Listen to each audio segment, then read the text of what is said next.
Hi, my name is Roslyn, and today I will be interviewing Kyle Logue. from the tennis team. And so, Kyle, what levels have you played? Well, I started playing in the juniors, and then after high school, I went to junior college, and then I ended up here playing D2 tennis. Okay. Have you always had access to an athletic trainer? Not in the juniors, but once I got to junior college, we had a athletic trainer travel with us pretty much all the time, so I had access to it pretty much for the 2 years I was there, and while I'm here now. Okay, quick questions aside from this. When did you start tennis? About the age of 3. Okay. And so, since you started at the age of 3, like, when did you start getting access? Because you started at a younger age, so when did you start getting access to them? Well, I started getting access to like doctors about the age of 10 when I started really playing tournaments and stuff like that, just to make sure my joints were growing the right age and getting physicals and everything you need to play sports. So I guess you could call that access, but I didn't really get any injuries until later, and until I was older, pretty much. Okay, so you had access to athletic trainers in high school, though, right? Yeah, we could. They never came to our matches or anything like that, but if we had an injury, we needed to go see one, we could go before we left for a match or before the match started into the training room. So we did have access, but it wasn't like if you got an injury right on the court, they'd be there. So it was more like you'd have to reach out to them. Yeah, you would have to go to them in order to get treatment. Okay. And what is the worst injury you've ever experienced? Well, junior year, I was playing one tournament and Of high school or college? well, in high school I played junior tournaments. There's like a separate organization instead of like playing high school matches. Okay. So one time I was traveling, in one match I hurt my wrist early in the tournament and didn't want to stop playing or default the match, what they call quit.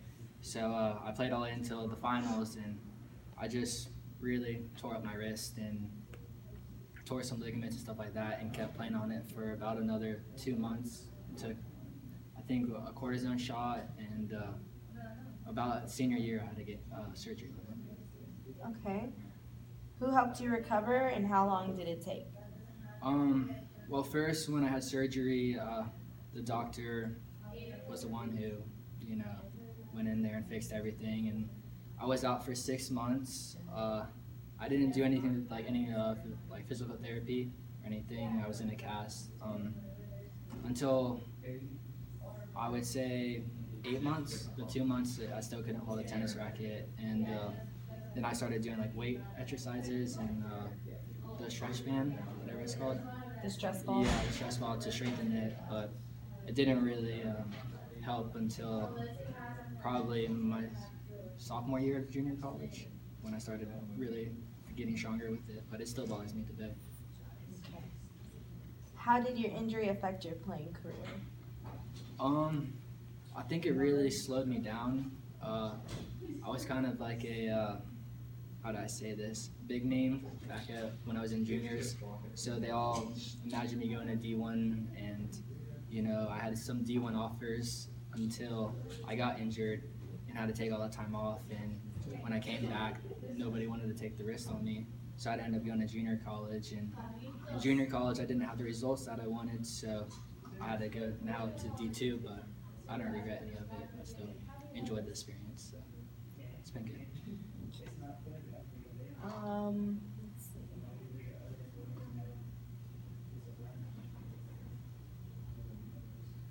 Let's see.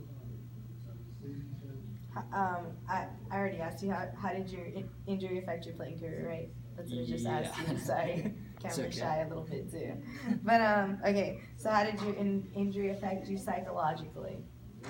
I think in the beginning, knowing that the pain, it was kind of, I would say I used it as an excuse, and I would lose matches and just be like, oh, my wrist hurt, and it didn't matter. And they said it didn't. It took me a while to learn to play with the pain, and now it's a lot easier. And how do I say this? You have to mentally build yourself stronger in order to like deal with it, because injuries aren't an excuse, I don't think. So, as in effect to like your playing wise? How did it affect you psychologically when you had to sit out? Like, were you like, I know for some athletes when they have to sit out and stuff, when they're healing, like they lose time and then their skill level goes down. Or how does that work? How did it work with you? I mean, for me, it was like at the highlight of my like career. I would say if it was my junior career, and I mean it was the worst timing.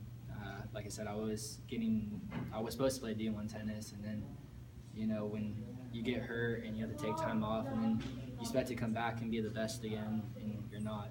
It's tough to take that mentally, but everything happens for a reason. You learn. Yeah. So. What are your thoughts on injury prevention and what can athletes do to prevent injuries? I think if anything, if I could learn from that thing was once you injure yourself, even if it's the littlest thing, take care of it right away. Don't keep playing on it ever. Get treatment, or just take some time off and make sure it heals completely before getting back out there. Because if you keep playing on it, you're gonna be out even longer. So, kind of just know when you're injured, and even if it's a light thing, Just address it right away. Yeah, address it right away. And like, what do you think like somebody can do in order to prevent one from happening in the first place? I think a lot of it is strength conditioning. Lifting weights.